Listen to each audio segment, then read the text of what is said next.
Two Riverside men are seeking restraining orders against two employees at Lowe's home improvement store, who the men say shouted anti-gay slurs at them and made threats of physical violence.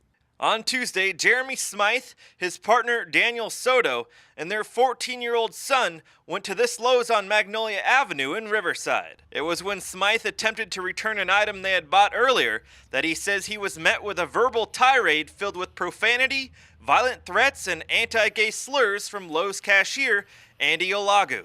I know where you live, I've got your address in the computer, I'm gonna be at your house, I'm gonna get you. Smythe says Olagu would later be joined by coworker Frank Villa in threatening Smythe, and that the two employees would eventually have to be restrained by other Lowe's employees. After Olagu's alleged outburst, Smythe says he made a couple of comments that he said could have upset Olagu, but Smythe says he didn't believe they should have. I was explaining the situation to him. I said, what kind of store is this? What kind of animal do you have working here?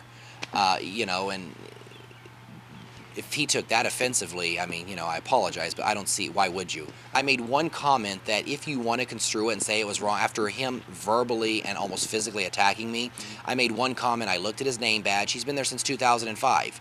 I said, I now see why you're still a cashier after many years. And that was simply stating that his people skills obviously aren't management material. When Press Enterprise attempted to reach Lowe's for comment on the incident, spokesperson Karen Cobb would only say, quote, "We take this matter very seriously. Customer service is one of our top priorities, and we are looking into this situation.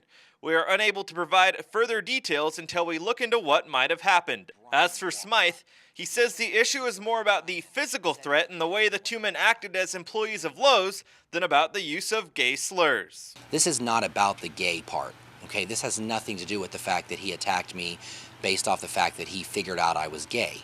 Whether or not he figured that out, still wrong is wrong. And when you're representing a company, you represent a company in an orderly, polite, and friendly fashion. Chris Ercole reporting for the Press Enterprise and PE.com.